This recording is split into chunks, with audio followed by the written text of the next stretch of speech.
Hello दोस्तों। तो मैंने लेके आया हूँ आपके लिए एनसीईआरटी का फाउंडेशन कोर्स हिंदी मीडियम में, जिसमें हम सभी क्लासेस की 6 से लेके 12 तक की सभी एनसीईआरटी बुक का हिंदी मीडियम में पढ़ेंगे, जिसमें से आपको हिस्ट्री है, जियोग्राफी है, साइंस है, पॉलिटिकल साइंस है एंड सोशोलॉजी है।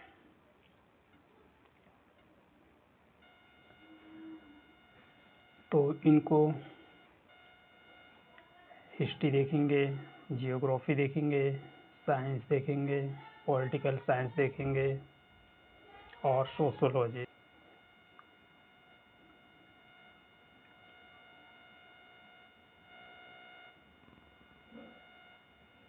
जिसमें आज हम बात करने वाले हैं क्लास 6 की हिस्ट्री की एनसीईआरटी, जिसका हम आज पार्ट फर्स्ट पढ़ेंगे।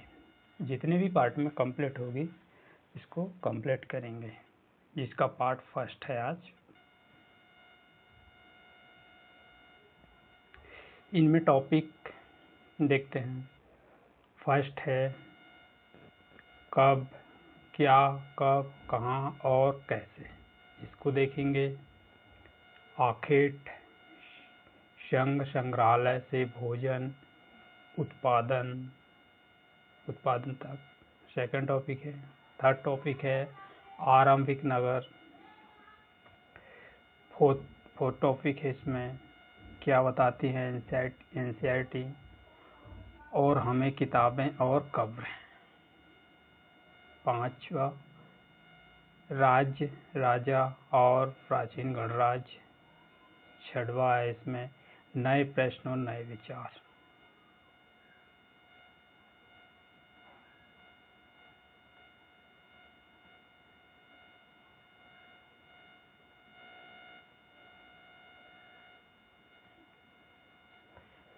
इसमें ये टॉपिक दिए हैं अध्याय फर्स्ट अध्याय में दिया क्या, कब और कहाँ। सेकंड है आखेट, खाद्य संग्रह से भोजन उत्पादन तक। थर्ड है इसमें आरंभिक नगर। फोर्थ है क्या बताती हैं हमें किताबें और खबरें। फिफ्थ है राज्य, राजा और प्राचीन गणराज्य। छठवा इसमें नए प्रश्न और नए विचार। सातवां इसमें अशोक, एक अनोखा सम्राट जिसने युद्ध का त्याग किया और उसने फिर बौद्ध धर्म का अपना लिया था। खुशहाल गांव और समृद्ध शहर। व्यापारी, राजा और तीर्थयात्री। नए साम्राज्य और राज्य, इमारतें और चित्र किताबें। इस सभी टॉपिक को हम डिटेल में पढ़ेंगे। तो आज हम सबसे पहले फर्स्ट टॉपिक की बात करते हैं, जिसमें अध्याय फर्स्ट है क्या, कब और कैसे।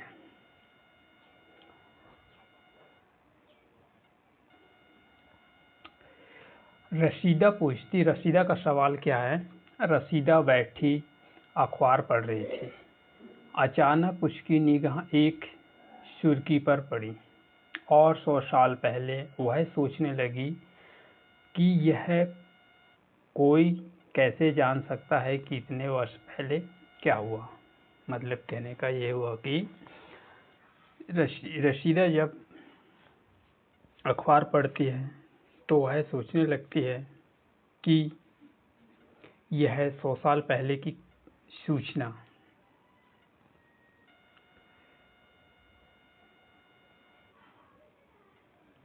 कैसे जान सकती है, वह सोचने लगी। तो कैसे पता लगा, यह जानने के लिए कल क्या हुआ था तुम रेडियो सुन सकते हो, टेलीविज़न देख सकते हो और फिर अखबार पढ़ सकते हो। साथ ही यह जानने के लिए कि पिछले वर्ष क्या हुआ था और तुम किसी ऐसे व्यक्ति से बात कर सकते हो जिसे उस समय स्मृति हो, लेकिन बहुत पहले क्या हुआ और कैसे जाने।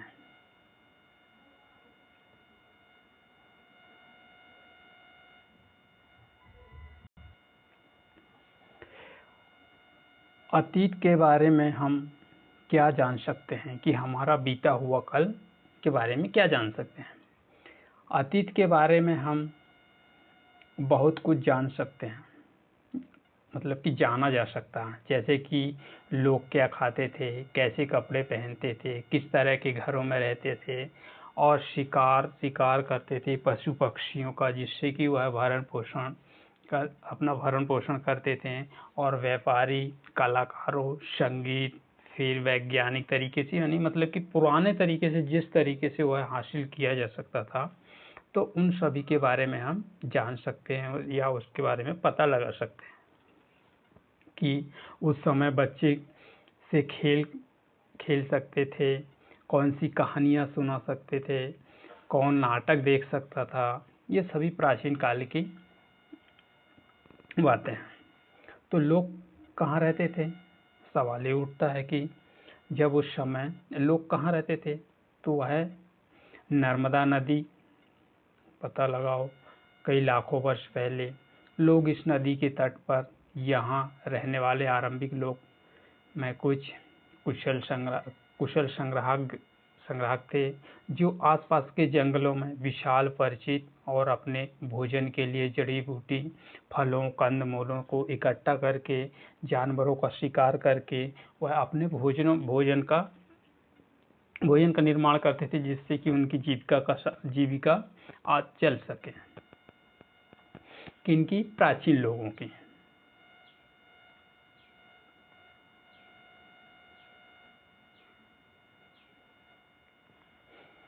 अब तुम उत्तर पश्चिम के सुलेमान और किरदार की पहाड़ियों को पता लगाओ कि ये पहाड़ियाँ कहाँ पर थी। इसी क्षेत्र में कुछ ऐसे स्थान थे जो लगभग 8 वर्ष पहले पुरुषों ने सबसे पहले गेहूं जैसी फसलों का उत्पादन किया था, मतलब कि पहली बार बोए थे और उनका उत्पादन किया था। तो फिर उनके पास भेड़, बकरी, गाय, बैल जैसे पालतू पशु रहते थे, जिससे कि वह ये मतलब कहने का ये है कि वह पशु, ये गाय से भैंस, बकरी, जिस सभी प्रकार के उनके पास पशु थे। गाय बैल से वह कृषि का कार्य करते थे, जिससे कि वह अनाज उगाते थे और अपने भरण पोषण किया करते थे। उत्तर पूर्व में गारो के मध्य विंध्य की पहाड़ी, मतलब विंध्यांचल वाला विंध्य की पहाड़ी, ऐसे क्षेत्र में जहाँ पर वह कृषि के लिए बहुत ही उपयोगी थी, वह विंध्यांचल जैसे पर्वत में उत्तर में, जो कि विंध्यांचल उत्तर में स्थित है। जैसे कि आपको इस चित्र में बताया गया है कि काबुल है, इसमें से काबुल नदी जिसमें सुलेमान था, वह सिंधु नदी है जो ब्रह्मपुत्र है, झेलम है, चेनाब है, रावी है, व्यास है, ये सभी नदियां हैं। हिमालय रेंज है, फिर इसमें कृष्णा नदी है, कावेरी नदी है, पेन्नार नदी है, वेस्टर्न घाट मतलब पश्चिमी घाट है, ये पूर्वी घाट है,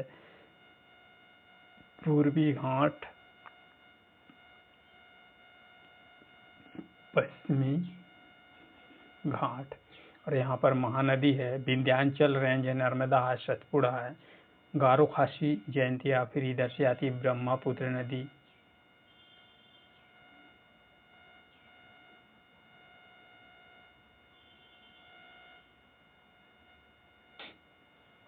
मानचित्र में हमने देखा सिंधु और उसकी सहायक नदी का पता लगाने का प्रयास किया, जिसमें ये सहायक नदियाँ उन्हें कहते हैं जो कि एक बड़ी नदी में आकर मिल जाती है, जो कि लगभग 4700 वर्ष पूर्व इन्हीं नदियों के किनारे पर कुछ नगर, मतलब कि लोग नगर में फलें फूलें गांव, गंगा की सहायक नदी, समुद्र के तटवर्ती इलाकों में लगभग 2500 वर्ष पूर्व की बात है ये। गंगा और उसकी सहायक नदी में आपने देखा कि गंगा के दक्षिणी नदियों के आसपास प्राचीन काल में कौन सा शहर था? मगध, जो कि बिहार में था। फिर इसके बाद मगध के नाम से जाना जाता था। फिर बहुत सी शक्तिशालियाँ थे जो उन्हें एक विशाल राज्य स्थापित करना स्थापित किया, जिसमें से उन हिस्से ऐसे राज्यों को भी स्थापित किया जिसमें कि लोगों को सदैव उपमहाद्वीप का एक हिस्सा दूसरे हिस्से में यात्रा करें। कभी कभी हिमालय की पहाड़ी, मतलब कि बहुत बड़ा हिमालय की पहाड़ियों में जो रेगिस्तान क्षेत्र है उनमें से नदियाँ आती है, जो नदियाँ धीरे धीरे आके वह समुद्र के कारण वह बहुत बड़ा जोखिम का भारी होता है, जिसमें कि फिर वे यात्रा करना असंभव हो जाता है, क्योंकि वह नदी आ जाती है जिसके कारण कि उनकी यात्रा वहीं पर रुक जाती है। फिर और इसमें बहुत सी चीज़ें हैं जो कि आपदा प्रवाहित के कारण एक स्थान से दूसरे स्थान पर जाया करते थे। उसके बाद फिर कभी कभी सेनाएं विजय हासिल करने के लिए अतिरिक्त स्थानों पर जहाज़ों से जाए थे, क्योंकि नदी आ जाने के कारण वह जहाज़ों का इस्तेमाल करते थे। फिर दक्षिणी एशिया में फिर आपको देखने को मिलेगा भारत है, पाकिस्तान है, बांग्लादेश है, नेपाल है, भूटान है, श्रीलंका है, अफगानिस्तान है, ईरान है, चीन है, म्यांमार है। पड़ोसी देशों को दक्षिणी एशिया महाद्वीप में एक विशाल तथा वाकई सभी पहाड़ियों पर्वतों से घिरे होने के कारण इसे प्रायद्वीपीय उपमहाद्वीप कहते हैं।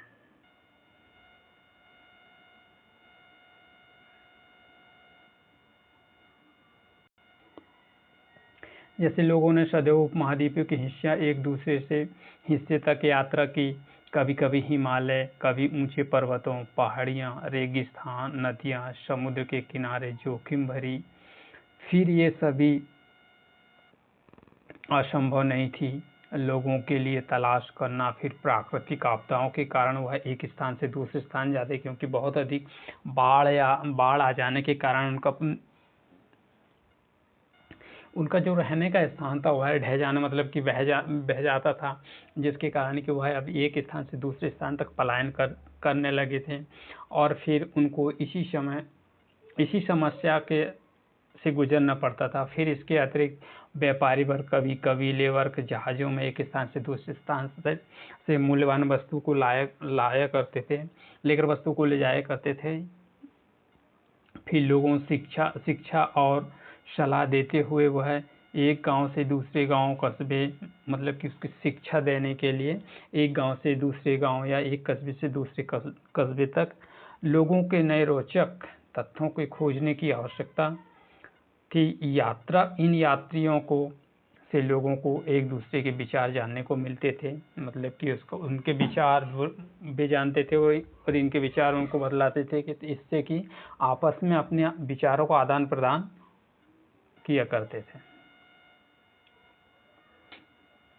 आज फिर लोगों ने यात्रा क्यों करते हैं कि एक बार फिर से मानचित्र में देखते हैं, पहाड़ी है, पर्वत है, समुद्र है, उपमहाद्वीप है, प्राकृतिक सीमा का निर्माण है। हालांकि लोगों ने इनके लिए सीमा पार करना आसान नहीं था, मतलब कि कहने का ये हुआ कि ए बॉर्डर है, इस राज्य की इस देश की सीमा ये है, इस देश की सीमा ये बीच में बॉर्डर है, इसको आसानी से पार नहीं किया जा सकता था,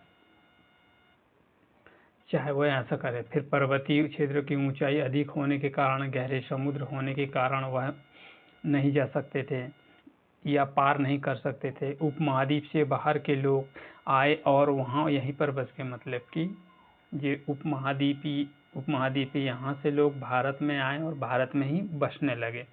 और फिर आवागमन के में हमारी सांस्कृतिक परंपराओं को समृद्ध हुई।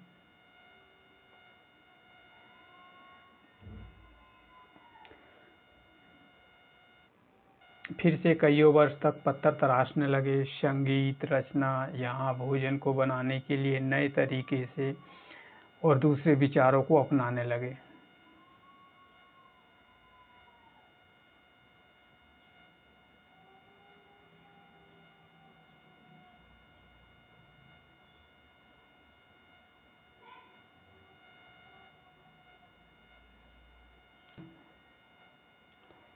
फिर देशों के नाम, सबसे पहले देखते हैं हम इंडिया तथा भारत जैसे नामों का प्रयोग करते थे। इंडिया शब्द का इंडस से निकला है, इंडिया शब्द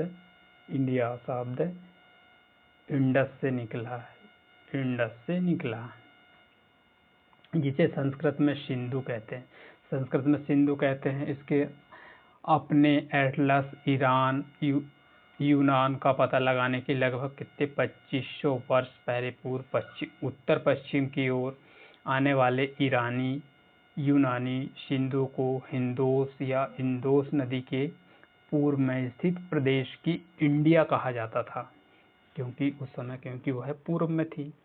तो भारत का प्रयोग इन उत्तर पश्चिम में रहने वाले लोगों एक ही समूह में किया करते थे और वे संस्कृत का आरंभिक कम से कम 300 वर्ष पुरानी भाषा को मानते थे। कृति में ऋग्वेद, इसका उल्लेख ऋग्वेद में भी मिलता है। फिर इसके बाद इसका प्रयोग देश में भी किया जाने लगा।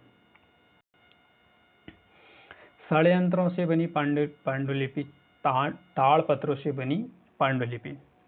यह पांडुलिपि लगभग 1000 वर्ष पहले लिखी गई थी।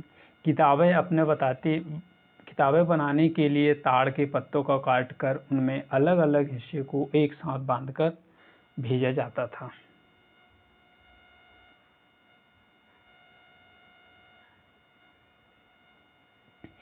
अतीत के बारे में कैसे जाना? अतीत के बारे में जानकारी हम कई तरह से प्राप्त कर सकते हैं।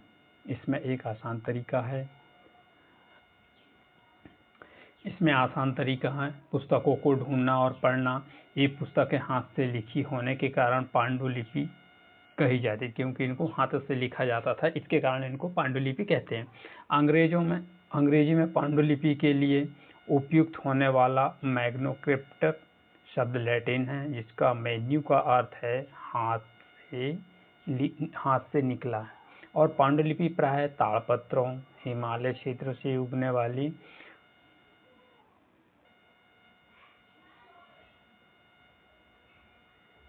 भूर्ज नामक पेड़ की छाल से एक विशेष तरह के तैयार भोजपत्र में लिखे जाते हैं, जैसे कि आप इसमें देख सकते हैं। इसमें पांडुलिपि में लिखा हुआ ये, जो कि पांडुलिपि में लिखा है।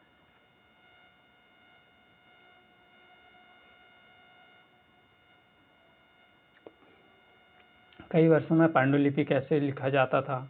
कीड़ों ने खा लिया, मतलब कि जो भोजपत्र है इसको इसमें लिखे, इसको रख दिए, इसको कई वर्षों तक रखी होने के कारण इसको कीड़े खा लिए थे और नष्ट कर दिए, मतलब खा के इसको नष्ट कर दिया। फिर पांडुलिपि आज भी उपलब्ध है। प्रायः पांडुलिपि मंदिरों और विहारों से प्राप्त होती। इन पुस्तकों में धार्मिक मान्यता, व्यवहार, राजाओं के जीवन में औषधि विज्ञान के सभी विशेष चर्चा करते हैं, इसके बारे में चर्चा मिलती है करते हैं। इसके अतिरिक्त हमारे यहाँ महाकाव्य की कविता हैं, नाटक भी हैं, इसमें कई संस्कृत में लिखे हुए मिलते हैं। प्राकृत में और तमिल में प्राकृत भाषा का प्रयोग आम लोग करते हैं, परंतु तमिल भाषा में बहुत कम। इन अभिलेखों से अध्ययन कर सकते हैं कि ऐसे पत्थर अथवा धातु जैसी अपेक्षाकृत कठोर होती है, उत्कृष्ट किए गए मिलते हैं। कभी कभी शासक अपने अन्य देशों से इस तरह से उद्धरण करवाते हैं। जैसा कि आपको पता होगा दोस्तों कि जैसे हम पुस्तकों के बारे में, इनके बारे में पढ़ते हैं तो हमको विस्तृत जानकारी मिलती हैं और हम पढ़ सकते हैं, इनके पालन कर सकते हैं इनके बारे में। और कुछ अन्य प्रकार के अभिलेखों भी मिलते हैं जिसमें राजा और रानियों की सहित होते हैं। अन्य स्त्री पुरुष अपने कार्यों के लिए विवरण में उत्कीर्ण करवाए। उदाहरण के लिए प्राय शासक लड़ाइयों में अर्जित विजय का लेख और लेखा जोखा करते थे। मतलब कि कहने का यह हुआ कि शासक जब लड़ाई करते थे तो उनका जो भी रिजल्ट आए या ना आए, उनको वह पांडुलिपि में इस पत्र में लिखा करते थे कि हम युद्ध कैसे हुआ और या युद्ध में जो जो समस्या हुई, जो जो लड़ाई हुई, उनके बारे में कौन से हथियार का प्रयोग करते थे, कैसे करते थे, कौन सा राजा हारा, कौन सा जीता, इसके बारे में ताम्रपत्र में लिखा करते थे। लगभग 2250 ईस्वी वर्ष पुराने अभिलेखों में वर्तमान में यह अफगानिस्तान के कांधार में है। कहाँ पर है? अफगानिस्तान के कांधार में, जो अशोक शासक के अंतर्गत उत्कीर्ण करवाया गया, जिसमें विशेष प्रकार की लिपियों का प्रयोग किया करते थे और उनको बोला करते थे।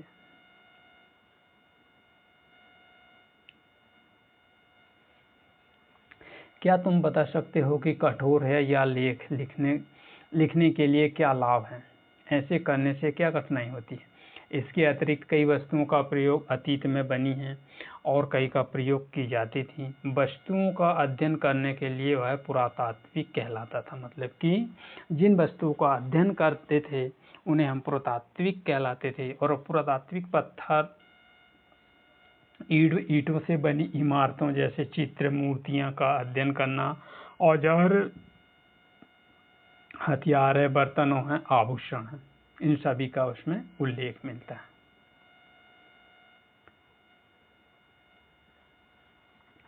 जैसे कि आपको इस डायग्राम में दिखाई दे रहा होगा, ये सिक्के, ये मटके हैं और ये बहुत पुरानी प्राचीन काल की हैं, जिसका प्रयोग इन नगरों में किया करते थे। इसमें क्या हुआ थे कि ये मटका है, इसमें इस मटके में सिक्के, सोने के सिक्के छानबीन करने से खुदाई से मिले हैं। इसमें विभिन्न प्रकार के वस्तुएं रखा करते थे, जैसे ये मिट्टी का बर्तन है और जल्दी से नष्ट ना होने वाला था। मतलब कि इसको कई साल तक यूज कर सकते थे और यह बहुत जल्दी नष्ट नहीं हो पाते, क्योंकि बहुत कठोर हुआ करते थे। पुरातात्विक में आपको जानवरों, चिड़िया, मछलियां की हड्डियां ढूंढने को मिलती है। मतलब प्राचीन काल में जिस जानवरों की मरी उसको दफनाया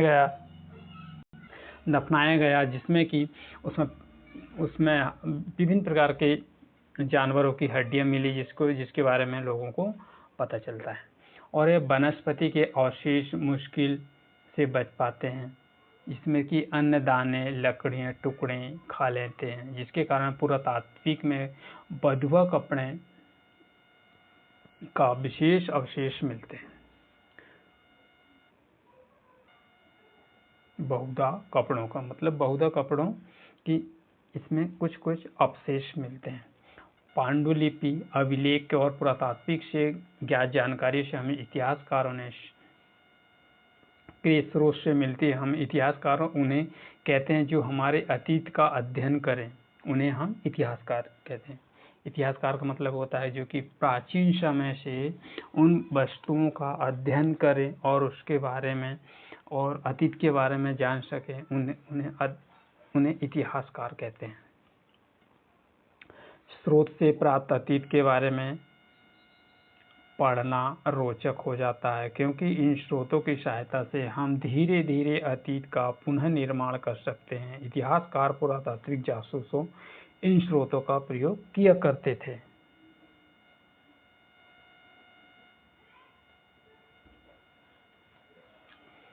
अतीत एक या अनेक, मतलब कि अतीत एक या अनेक।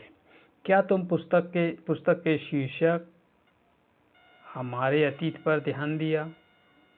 यह शब्द हम बहुवचन के रूप में प्रयोग किया गया है, क्योंकि यह इस तत्व है।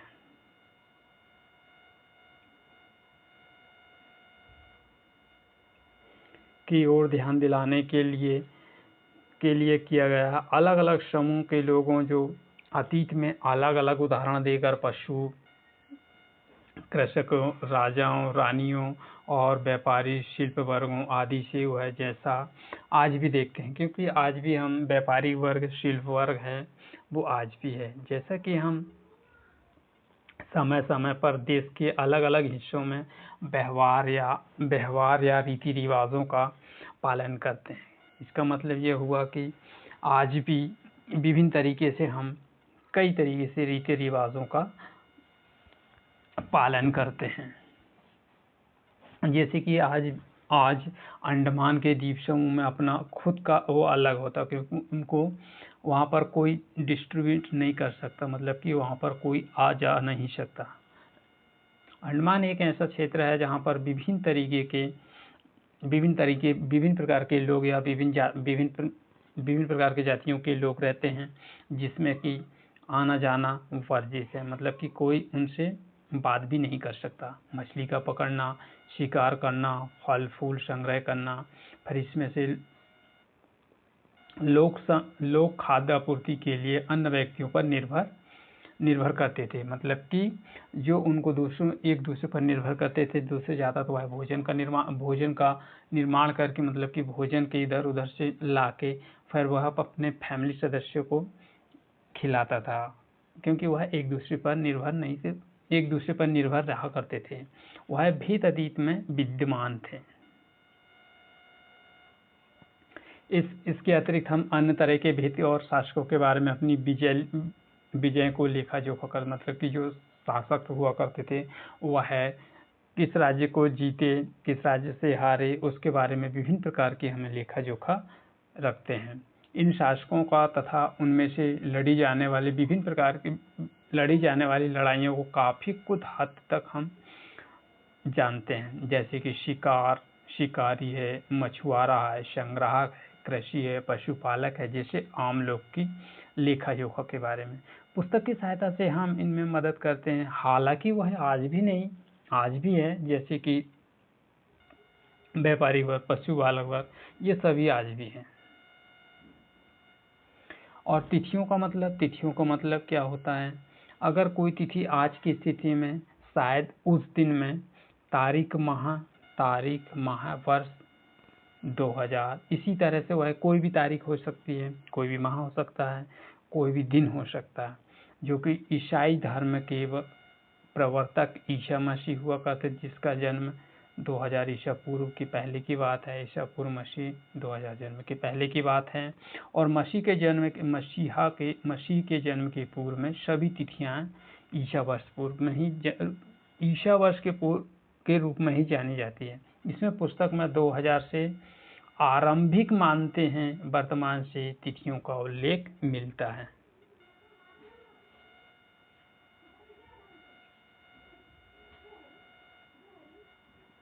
इसमें आपको बताया गया है दोस्तों कि इतिहास और तिथियां अंग्रेज बीसी में, हिंदी ईसा पूर्व में, तात्पर्य क्रिस्ट ईसा पूर्व होता है। कभी कभी तुम तिथियों और एलडी हिंदी में लिख पाते हैं। एनोडामनी नामक 2 लैटिन शब्द का उपयोग इसका तात्पर्य है कि ईसा मसीह के जन्म के पूर्व के वर्ष। कभी कभी एलडी इसकी जगह बीसी का प्रयोग किया करते हैं, जैसे कि कॉमन एरा, BCI विस्फोट पूर्व कॉमन एरा।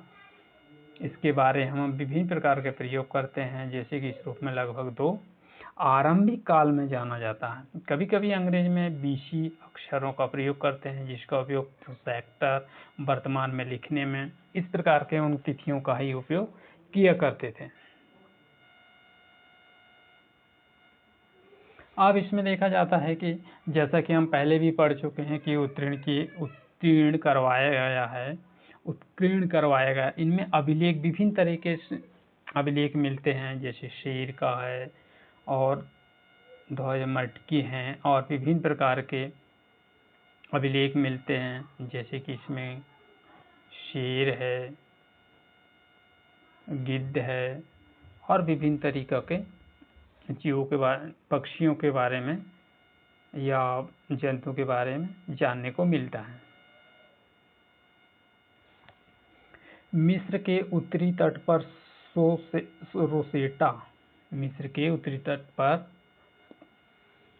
रोसेटा नाम का एक कस्बा है, जहाँ पर उत्कीर्णित पत्थर मिला। उत्कीर्णित पत्थर मतलब विभिन्न प्रकार का पत्थर, जिसमें कि आज तक किसी ने देखा नहीं होगा। ऐसा पत्थर जिसमें कि 3 भाषाओं का लिपि मिलती हैं, जिसमें यूनानी मिस्र, लिपि हैं, जिसमें ये कुछ विद्वानों ने भाषा पढ़ ली है और कुछ भाषा उसमें पढ़ने को रह गई है। राजा और रानियों ने अनेक प्रकार के छोटे छोटे प्रेम में दिखाया गया है। कारतूस कहा जाता था, मतलब उनको रखने के लिए कारतूस कहा जाता था। इसके लिए विद्वानों यूनानी मिस्री संकेतों अलग अगल बगल में रखते मिस्र की सामर्थक ध्वनियों की पहचान करना, मतलब कि किस तरीके से ध्वनि निकलती है उसके बारे में जानना, अक्षर के बारे में जानना और इनमें से विभिन्न प्रकार के अवलिवकों के बारे में जानकारी मिलती है।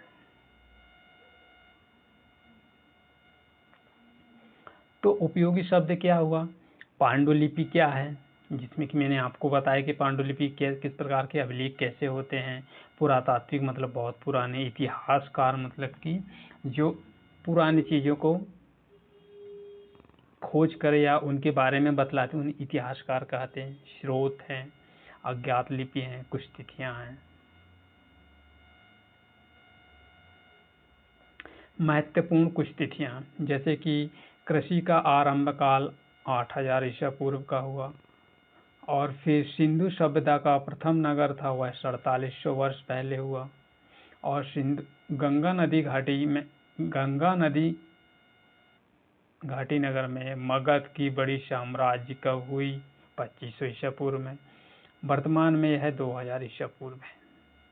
तो इस तरह से बच्चों हमने देखा अध्याय पहला। तो अब बात करेंगे हम अध्याय दूसरा, जिसमें कि इसमें बताया गया है कि आखिर खाद्य संग्रह से भोजन उत्पादन तक, मतलब कि किस तरह से आखिर मतलब शिकार करने से भोजन का निर्माण करते थे, जिससे कि वह खाद्य अपना स्वयं का भोजन का निर्माण किस तरीके से करते थे। तो इसमें तुषार की रेल यात्रा, जब तुषार जाता हुआ इसकी रेल यात्रा, तुषार अपने एक रिश्तेदार की शादी में दिल्ली से चेन्नई जा रहा था। रेल में उसे खिड़की वाली सीट मिल गई, जहां वह बाहर का नज़ारा देखने में मग्न हो गया। तेज दौड़ती गाड़ी से उसने देखा कि पेड़ पौधे, घर, खेत, खलिहान बड़ी तेजी से पीछे ओर टूटते चले जा रहे हैं। मतलब कि जब वह रेलगाड़ी में बैठा तो रेलगाड़ी चल रही है, ना कि पेड़ पौधे या मकान। उसका कहने का मतलब ये हुआ, रेलगाड़ी चल रही है, ना कि पेड़ चल रहे हैं, ना पौधे चल रहे हैं, ना खेत खलिहान। उसको ऐसा महसूस हुआ। कंधे में हाथ रख रहा था। पता है, लोगों ने मात्र 150 साल पहले रेल यात्रा की हो। उसको ऐसा लगा जैसे कि वह प्राचीन काल में 150 साल से पहले उसने रेल यात्रा शुरू की हो। तो इसके कुछ दशक बाद आए। तुषार सोचने लगा कि जब लोगों ने आसपास जाने के लिए तेज रफ्तार वाली सवारियां नहीं की होगी तो उन्हें कैसा लग रहा होगा। इससे कि वह नहीं कर पाते हैं कि वह सारी जिंदगी एक ही जगह में बिताया करें, और ना ही ऐसी बात नहीं थी। अब बात करें दोस्तों, तो आरंभिक मानव आखिर के इधर उधर क्यों घूमते थे? आरंभिक मानव जो होते वह इधर उधर क्यों घूमते थे? क्योंकि उनको स्थायी जगह नहीं थी। कुछ टाइम एक जगह रहे, मतलब कि कुछ टाइम यहाँ रहे, कुछ टाइम यहाँ रहे, बीचों में इसका जो समय हुआ करता था वहीं पर खेती कर लिए, खाने पीने के लिए कुछ अपनी व्यवस्था कर लिए। बस ऐसे ही किया करते थे प्राचीन काल के लोग। तो इसमें सबसे पहले हम इन लोगों के बारे में जानते हैं। तो उस उपमहाद्वीप में 20 लाख साल पहले रहा करते थे। तो आज हम आखेट संग्रहालय के रूप में जानते हैं। भोजन का इंतजाम करने की विधि, आधार उन्हें नाम से पुकारा जाता था। आमतौर पर खाने के लिए जंगली जानवरों का शिकार करते थे, मछलियाँ और चिड़िया पकड़ते थे, फल, मूल, दाने, पौधे, पत्तियां को और अंडे इकट्ठा करते थे, जिससे कि वह अपना भोजन बना सके और भोजन का निर्माण कर सकें, जिसकी उनके दैनिक जीवन के लिए बहुत अति आवश्यक था, क्योंकि बिना खाना भी कब तक रहेंगे। तो आखिर खाद्य संग्रहालय समुदाय के लोग वह एक जगह से दूसरी जगह में घूमते थे, और ऐसा करने से वह कई कारण थे। पहला कारण तो यह है कि अगर वे एक ही जगह पर ज़्यादा दिनों तक रहते हैं तो आसपास के पौधे, फलें, जानवरें खाकर समाप्त हो जाएंगे। उनका कहने का मतलब ये हुआ कि वह यहाँ रहेंगे और यहीं पर हमेशा रहेंगे, तो इसके आसपास रहने वाले पेड़ में जो फल लगते हैं, फूल है, और यहाँ जो रहने वाले जानवर हैं उनका शिकार करके वह खा लें, तो वहाँ की उनकी जनसंख्या यहाँ पर समाप्त हो जाएगी। इसी कारण वह एक स्थान से दूसरे स्थान में जाया करते थे, जिससे कि ना तो यहाँ का पूरा उनका जो जीव जंतु उनको नष्ट कर सकते थे, और ना ही वह दूसरे स्थान के जीव जंतु या उनके पेड़ पौधे फलों को नष्ट कर सकते हैं। तो इसमें दिखाया गया है कि दूसरा कारण यह है कि जानवरों का शिकार करने के लिए फिर जैसे कि हिरण है, मवेशी है, चारा ढूंढने के लिए एक स्थान से दूसरे स्थान तक जाते हैं, जिससे कि वह उनका शिकार उसी जगह पर जानवरों का शिकार कर लेते थे और पीछे जाया करते थे, उनके जानवरों के पीछे पीछे जाया करते थे। तीसरा इसका सबसे प्रमुख कारण है कि लोगों को फल फूल अलग अलग मौसम में आते थे, लोग इनमें तलाश करते थे और इनको एक स्थान से दूसरे स्थान तक घूमा करते थे। तो चौथा इसका सबसे महत्वपूर्ण कारण है कि पानी के बिना वह किसी भी प्रकार के प्राणी या पेड़ पौधे जीवित नहीं रह सकते थे, क्योंकि पानी सभी के लिए पानी बहुत जरूरी है। यदि पानी नहीं रहेगा तो जीना भी मुश्किल, असंभव है, जिसमें कि यह विभिन्न प्रकार से झीलें हैं, झरने हैं, नदियां हैं आदि इन जगह पे होती थी। तो यद्यपि यह सोचा जाए कि ये नदियां, झीलें, झरने हैं जहाँ पर पशु पक्षी जो भी हैं वह पानी पीने के लिए आया करते थे, तो ये शिकारी लोग उसी क्षेत्र के आसपास क्षेत्रों में अपनी जगह बनाकर वह रहा करते थे, जिससे कि उनकी शिकार करना आसान हो जाए, क्योंकि यह जानवर है वह झुंड में आया करते थे, जिसके कारण कि वह आसानी से उनका शिकार किया करते थे। कौन? ये जंगलों में रहने वाले लोग।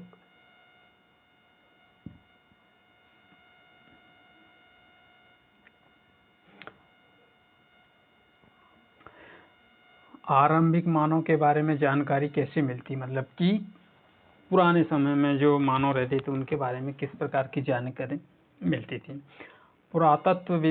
पुरातत्वविदों में कुछ ऐसी वस्तुएं मिलती हैं जिनका निर्माण और उपयोग आखेट या खाद्य संग्रह के रूप में किया करते थे। यह संभव है कि वह लोगों अपने काम के लिए पत्थर, लकड़ी, हड्डियां आदि के औजार बनाया करते थे, जो औजार पत्थरों के आज भी बचे हैं। मतलब कि प्राचीन काल के लोग जो हुआ करते थे वह आग का निर्माण तो उन लोगों ने ही सबसे पहले किया, क्योंकि जब वह पत्थरों को टकरा कर देखते थे, ऐसे पत्थर को मारा करते थे जिससे कि पत्थर आपस में टकराने से वह चिंगारी छोड़ने लगती थी, जिससे कि उनका आसानी हो गई कि इसमें से ऐसा करने से और अधिक मात्रा में वह चिंगारी छोड़ती, जिससे कि वह आसानी से आग लगा सके। उनके बारे में कुछ औजारों का उपयोग फल फूल काटने, हड्डियां मांस काटने, पेड़ पौधों की छाल, जानवरों की छाल उतारने के लिए किया करते थे। इसमें कुछ हड्डियां लड़कियां की, कुछ मुर्दे लगे, कुछ भाले लगे, कुछ बाण लगे और कुछ हथियार बनाया करते। मतलब कि लकड़ी में कुछ पत्थर को इसमें बांध लेते थे, जिसमें कि वह शिकार करते थे तो वह आसानी से जानवरों को लग जाए। ईंधन और लकड़ियाँ का उपयोग वह ईंधन, झोपड़ी, औजार आदि बनाने में किया करते थे। कौन? प्राचीन काल के लोग। तो जैसा कि इसमें दिखाया गया है कि पत्थर, औजारों का उपयोग बाएं से बाएं इंसान के खाने के योग जड़े बूटी आदि का उपयोग किया करते थे, और दाएं जानवरों के खाल वस्त्रों का उपयोग, जो कि जानवरों को उस टाइम में क्योंकि कपड़ा तो नहीं था, तो वह जानवरों को मारकर उसकी जो खाल वह निकाल कर उसको ही पहना करते थे। कौन? प्राचीन काल के लोग। हाँ, तो दोस्तों अब आगे जानते हैं कि रहने की जगह उन्होंने किस प्रकार निर्धारित की। मानचित्र में दिखाया गया है कि पुरातात्विक आखेट खाद्य संग्राहकों के होने की प्रमाण मिले हैं, जिसमें कि इसके अलावा हमें और कई प्रकार के आखेट खाद्य संग्राहक रहते हैं, जो कि मानचित्र में चुने हुए चिन्ह के द्वारा पुरातात्विक नदियां, झीलें, किनारों को बताया गया।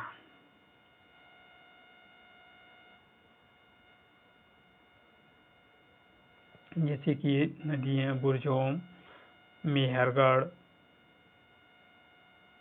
महाराष्ट्र, भीमबेटका, नर्मदा, तापी, मुंबई, इन सभी के बारे में बतलाया गया। ब्रह्मगिरी है, पेरोक्की है, कृष्णा नदी है, हंडवार है, अरब सागर है, बंगाल की खाड़ी है, कोलकाता है, गंगा नदी है, चिरौंद है, दार्जिलिंग हेडिंग है।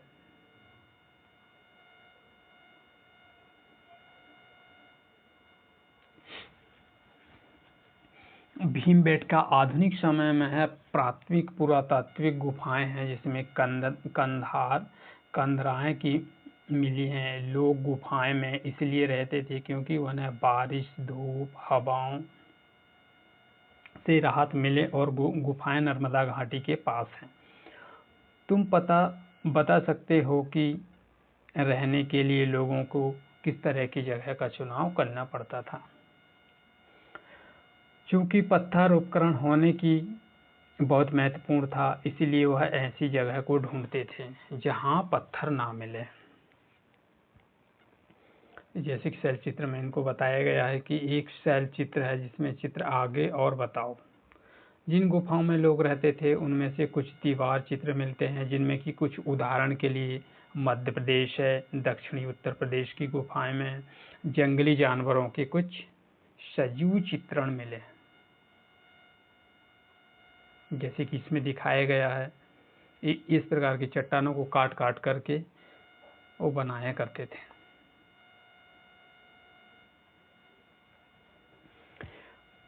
पुरास्थल क्या है भाई? पुरास्थल उस स्थान को कहते हैं जहां पर औजार, बर्तन, इमारत जैसी वस्तुओं का अवशेष मिलते हैं। मतलब कहने का ये हुआ, ये स्थान हुआ, इसमें आपको मिलेंगे क्या?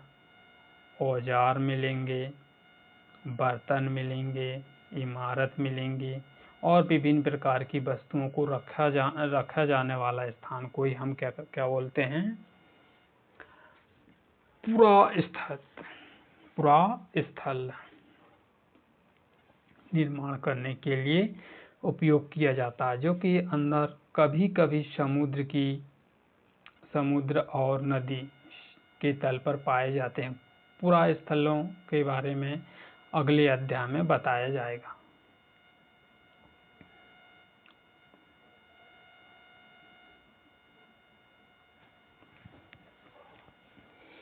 अब देखते हैं दोस्तों, आग की खोज किस तरह की हुई। कुरनूल गुफा ढूंढो। कुरनूल गुफा में राख के अवशेष मिलते। इसका मतलब यह हुआ कि आरंभिक लोग जलाना भी सीख गए थे, और आग का इस्तेमाल करना भी उनके लिए आसान हो गया था, जैसे कि प्रकाश के लिए, मांस भूंजने के लिए, खतरनाक जानवरों को दूर भगाने के लिए। मतलब आग से वह लकड़ी से वह उजाला दिखाकर वह जो जानवर खतरनाक होते हैं उनको दिखाकर वह उनसे बच सके।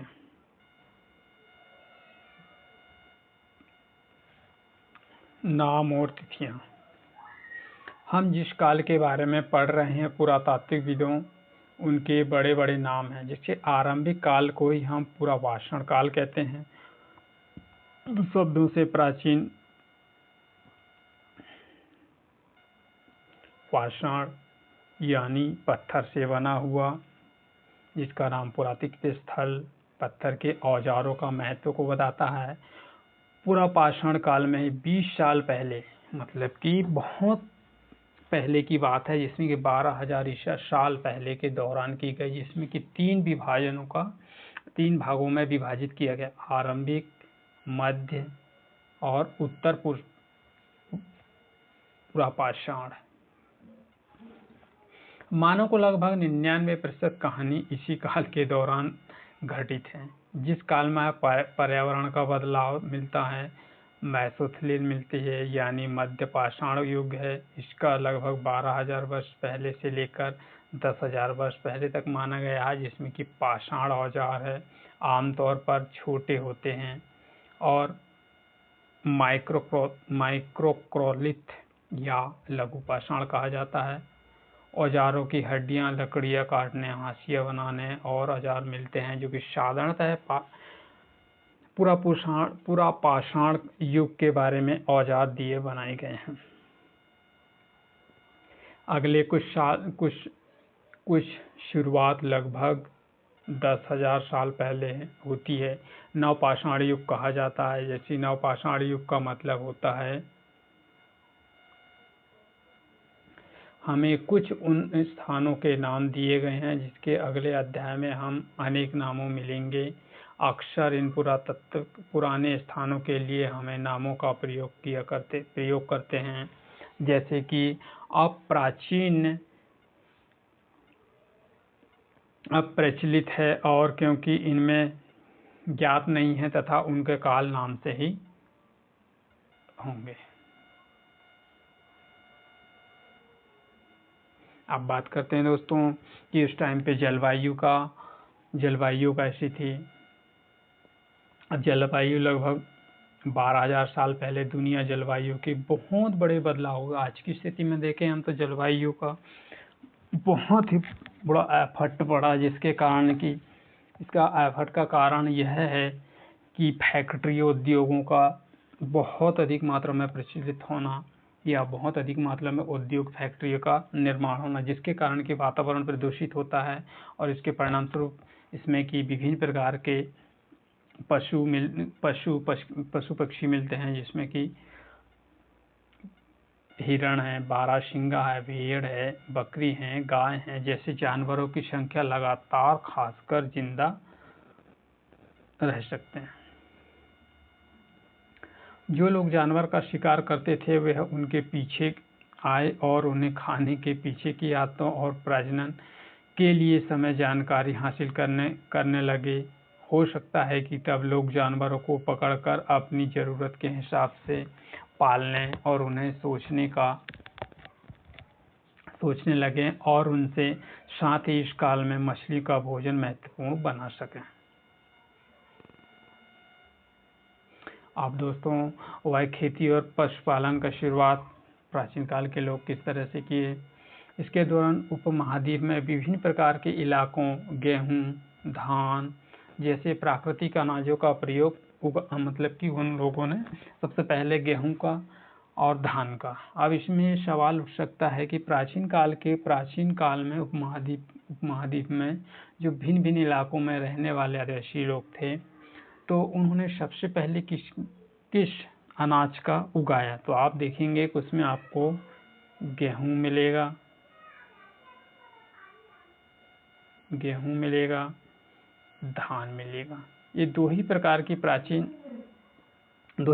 प्राकृतिक अनाजों को उन्होंने उगाना शुरू किया, जिसमें शायद महिलाएं, पुरुष, बच्चे इन अनाजों को भोजन के लिए बटोरना शुरू किया। मतलब कि उस टाइम से उन्होंने अनाजों को, उनको थोड़ी बहुत जब जानकारी मिली या उन्होंने उगाना शुरू किए तो उनको इकट्ठा करने लगे, जिससे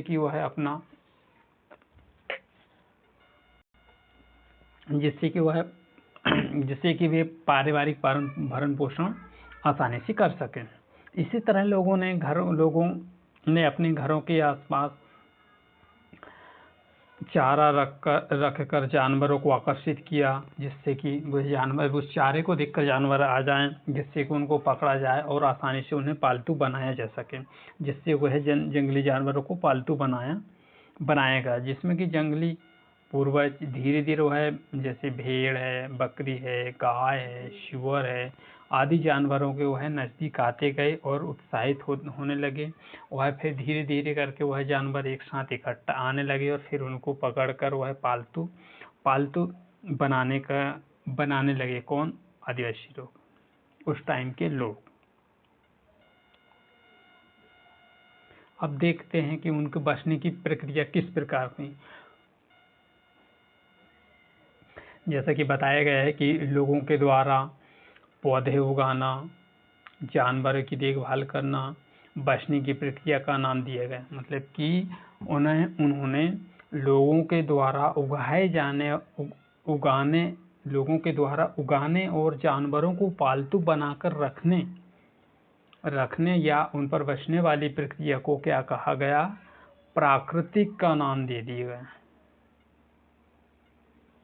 फिर अपनाए गए पौधे, जानवर अक्सर जंगली पौधे तथा जानवरों से भिन्न होते हैं। इसी वजह से वह बचने की प्राकृतिक आपदाएं और इन जानवरों को लोग चयन करते थे, जिसके कारण वह जानवरों को पालतू बनाया करते थे। जैसा कि इसमें बताया गया है कि उनको पालने की संभावना बहुत बड़ी बढ़ती गई।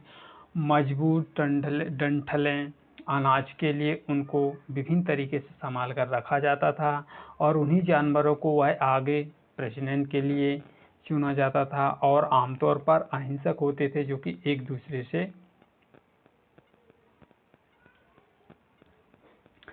दूसरे से इसलिए हम देख सकते हैं वह पहले जानवरों कृषि के लिए अपनाए गए थे। पौधे, जानवर, जंगलों आदि पालतू हुआ करते थे। जैसे कि दांतों से देख सकते हैं कि कौन सी सूअर है और कौन सा पालतू सूअर है। 1200 ईसा पूर्व की शुरुआत हुई। वास्तव में आज हम भोजन के लिए इसी बचने की प्रक्रिया को कृषि के लिए अपनाई गई है, जो कि प्राचीन काल थी, जिसमें कि गेहूं आते हैं। इसी तरह वह जानवरों को पालतू बनाकर रखते थे, जैसे कुत्ते, भेड़, बकरी आदि। कौन? प्राचीन काल के लोग। तो एक नवीन जीवन शैली अनाजों के लिए बीज के रूप में, खाद्य के रूप में, उपहार के रूप में, भंडार के रूप में, इस तरह से वह किस तरीके से इन अनाजों को रखा करते थे प्राचीन काल के लोग।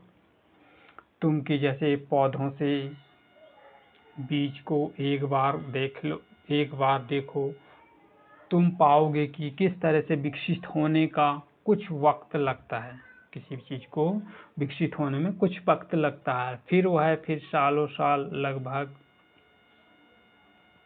चल जाती है, जिसके कारण उनकी देखभाल के लिए उन्हें एक जगह से एक जगह पर लंबे समय तक रहना पड़ता था। इसका तात्पर्य हुआ कि जब प्राचीन काल के लोग इन सभी चीज़ों का उपयोग करने लगे, जैसे अनाज का उगाना, उनका भंडारण करना, तो वह एक स्थान से दूसरे स्थान तक उनका जाना कम हो गया। मतलब कि उनका उस जगह की देखभाल करने के लिए भी रहना पड़ेगा, उसके लिए वह ज़्यादा करके वह एक स्थान से दूसरे स्थान तक नहीं जाया करते थे। और फिर वह खरपतवार हटाने, जानवर और चिड़िया उनकी रक्षा करने जैसे चीज़ भी शामिल थे, जिसके कारण कि वह एक स्थान से दूसरे स्थान तक नहीं जा पाते थे। अनाज और भोजन के बीच में दोनों तरह के वह बचा कर रखना आवश्यक था, क्योंकि वह अगले आने वाले कुछ टाइम के लिए वह रख सके। इसलिए लोगों का भंडारण की बात सोचती पड़ी बहुत सी।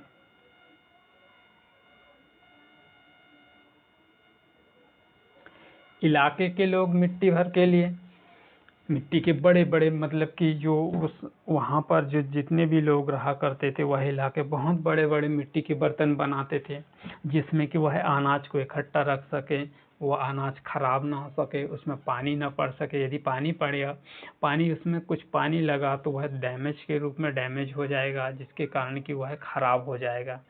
जैसे कि उन मटकों को वो क्या करते थे, बहुत बड़ा मटका हुआ करता था, उस मटके को वह जमीन में खोद के गड़ा देते थे और फिर वह आसानी से उन भोजन का संग्रह किया करते थे। फिर शिकारी भोजन संग्रह करने वाले बर्तनों को बनाते थे, उनका प्रयोग करते थे और जवाब, कारण बताओ आदि सभी शामिल थे। तो दोस्तों, जानवर चलते फिरते खाद्य श्रृंखला, खाद्य भंडार, जानवर चलते फिरते खाद्य भंडार, क्योंकि वह क्या बोलते हैं, क्योंकि वह किसी के भोजन के रूप में उपयोग होने वाले हुआ करते थे। जैसे कि आदिवासी, जैसे कि उस टाइम के जो लोग हैं वह जानवरों का शिकार करते थे, इसी कारण वह जानवरों की देखभाल किया जा सके, संख्या बढ़ती गई। फिर दूध भी प्राप्त किया करने, जैसे गाय बैल भैंस को पाल करके वह दूध भी प्राप्त करने लगे।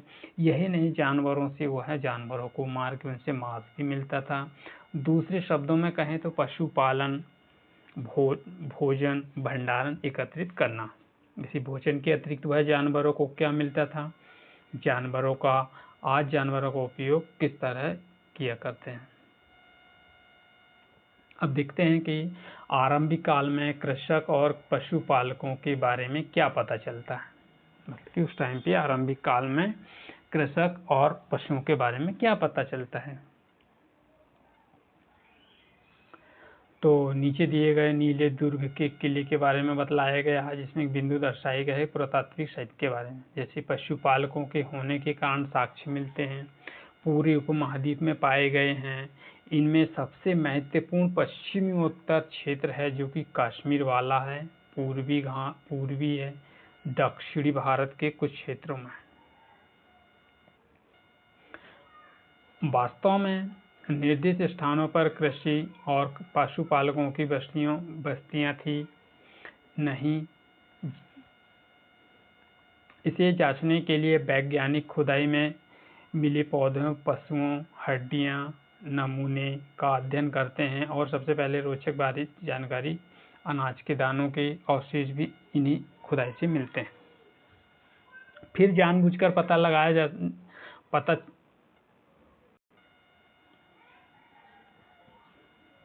जानबूझकर जलाए गए होंगे। वैज्ञानिक ने अनाज के दानों की पहचान की संकेत सकते हैं। इस तरह हम पता चलता है कि इस महाद्वीप में विभिन्न भागों में बहुत सारी फसल उगाई गई होगी। वैज्ञानिक विभिन्न जानवरों की हड्डियों की पहचान कर सकते थे।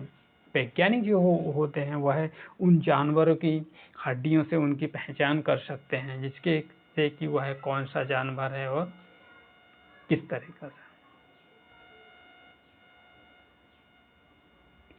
स्थायी जीवन के बारे में बताया गया है दोस्तों कि पुरातात्विक विदों को किस पुरास्थलों, झोपड़ियों, घरों निशाने मिलते हैं, जैसे कि बुर्ज होम, वर्तमान में यह कहाँ पर है, कश्मीर में है, कि लोग गड़े हैं, नीचे हैं, घर हैं, बनाए जाते थे, जिन्हें हम गर्तवास कहते हैं। मतलब कि तल घर, जो कि नीचे जमीन को खोदकर बनाया गया, फिर उसमें से उसको मिट्टी से ढक दिया करते थे, वह वर्तकाल कहलाता था, गर्तवास कहलाता था।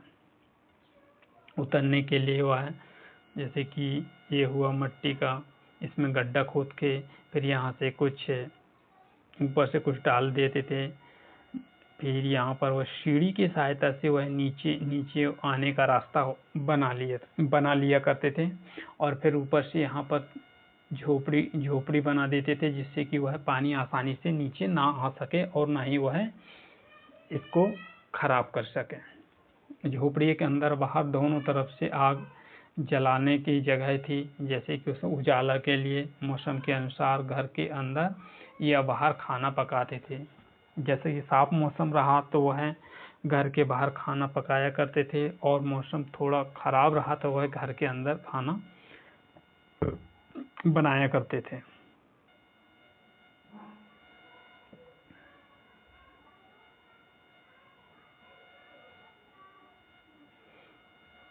जैसा कि इसमें बताया गया गर्तवास चित्र बहुत सारी जगह पर आपको मिले होंगे, देखने को मिलते हैं, जिनमें से कई तरीके के ऐसे भी है जो पूरा पाषाण युगीन उपकरणों के से भिन्न है, इसलिए नवपाषाण युग का माना जाता है, जो औजार के लिए भिन्न है तथा धार से अधिक पैना है।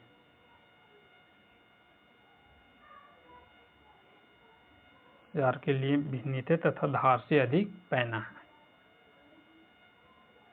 जिसका प्रयोग हुआ है पालिश, चढ़ाई, खोखली और मूसल जैसे का अनाज का प्रयोग किया करते थे। जैसी चीजों को पीसने से वह किया करते थे। आज औजारों के शालों पर ओखली मतलब कि एक लकड़ी की एक कट्टा टाइप की हुआ करती थी, जिसमें कि वह इस लकड़ी की सहायता से वह अनाज को पीछा करते थे और उसमें से कुछ प्रत्यक्ष युगीन कालों के औजारों का निर्माण किया करते थे, जिसमें कि कुछ औजार हड्डियों से भी कुछ औजार बनाए जाते थे। जैसे कि आपको ये डायग्राम में दिखाई रहा होगा, ओखली के नवपाषाण काल के ये चित्रों को दर्शाया। ये पत्थर का बना हुआ करता था।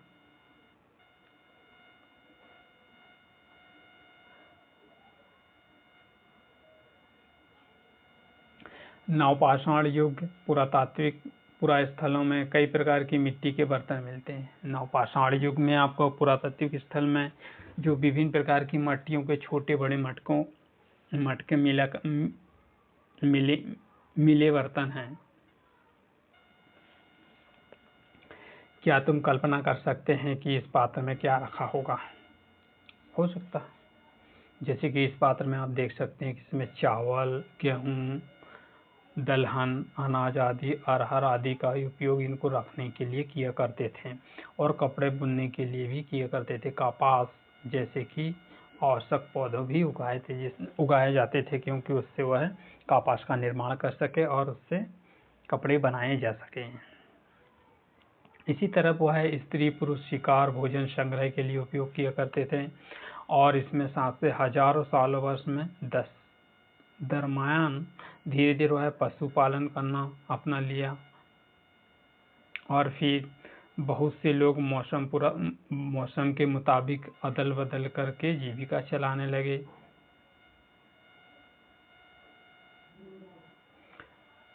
सूक्ष्म निरीक्षण मेहरगढ़ ईरान जाने वाले सबसे महत्वपूर्ण रास्ते बोलन दर्रे और फिर हरा भरा समतल स्थान। मेहरगढ़ संभवतः वह स्थान है जहाँ पर स्त्री और पुरुष, इसके अलावा सबसे पहले यहाँ पर जौ गेहूं को उगाया गया, भेड़ बकरी को पालना इसी जगह पर सीखा गया।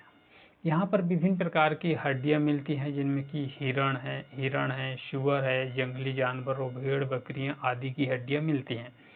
मेहरगढ़ में एक अलावा चौकोर आयताकार घर है जिसके अवशेष मिलते हैं, जिसमें कि विभिन्न तरह से उसमें से ज्यादा कमरे हैं और संभवतः भंडारण क्षमता भी अधिक होगी।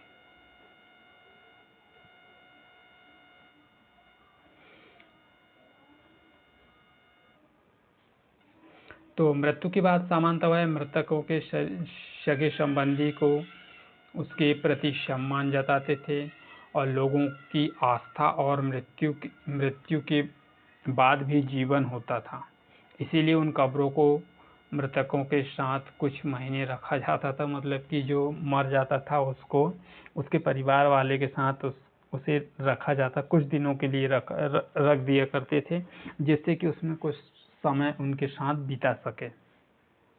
तो आपको मेहरगढ़ के बारे तो आपको दिखता होगा कि मेहरगढ़ का चित्र किस तरीके से। मेहरगढ़ के चित्र में शायद ही तुम लोग घर में रहते हो तो उसके घर के पता कर सकते कि वहां पर क्या है, क्या रखा है, किस तरीका महल या घर है।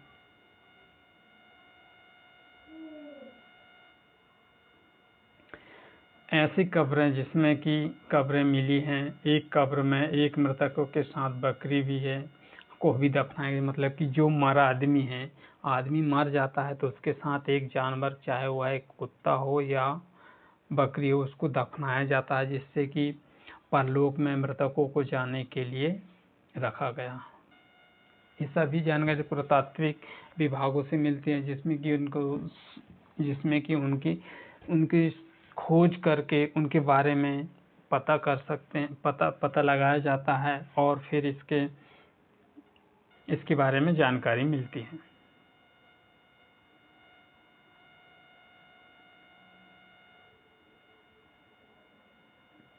फ्रांस में एक गुफा में कई चित्रकारी मिली, मतलब कि बहुत प्राचीन काल के, जिसमें एटलस में फ्रांस ढूंढो और गुफा कहाँ है, जो पुरातात्विक खोज के लिए लगभग 100 साल पहले 4 स्कूली क्षेत्रों में लगभग 20,000 वर्ष पहले लेकर 10,000 साल से पहले के बीच की बात बताई गई है, जिसमें कि जानवरों का चित्र मिले हैं, जैसे जंगली घोड़े हैं, गाय है, भैंस है, गैंडा है, रेंडियर है, बारहसिंगा है, शुअर है। गहरे चमकीले रंगों को चित्रित करके इनको दर्शाया गया। इन रंगों में लोह अयस्क, चारकोल का, खनिज पदार्थों को बनाया गया है, जिसमें संभव है। इन चित्रों में उत्सव का अवसर को बनाया गया है, जिसमें फिर शिकारियों को करना, किस तरीके से शिकार किया जाता था उसको दर्शाया गया। क्या तुम इन्हें बताने का कोई कारण बता सकते हो? देखते हैं आगे।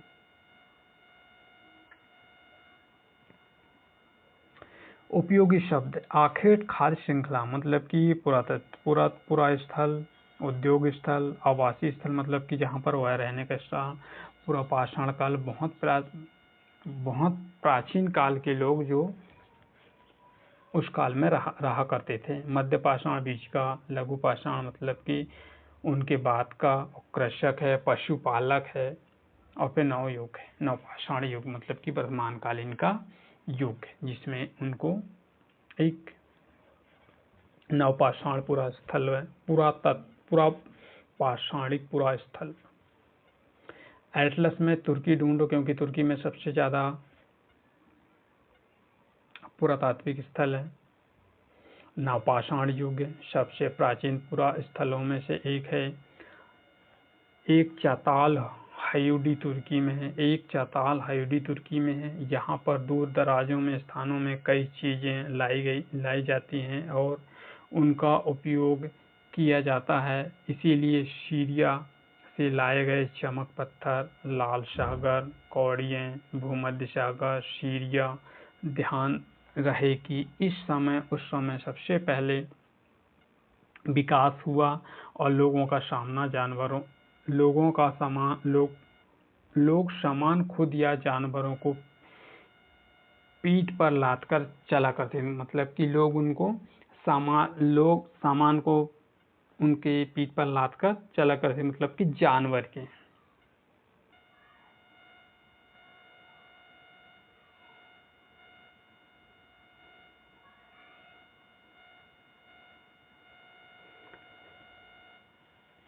जैसा कि दोस्तों आज हमने बात की एनसीईआरटी हिस्ट्री की, एनसीईआरटी कक्षा 6, और अब कल बात करेंगे। इसके आगे की बात हम कल करेंगे। जो अध्याय 3 है आरंभिक नगर, इसके बारे में हम कल विस्तृत रूप से चर्चा करेंगे। और यदि आपको वीडियो अच्छी लगे तो लाइक कीजिएगा, शेयर करिएगा, सब्सक्राइब कीजिएगा और मेरे चैनल की आइकॉन बटन को प्रेस कर दीजिएगा, जिससे कि आपको आने वाले वीडियो का नोटिफिकेशन मिलता रहे। इसके लिए धन्यवाद। जय हिंद।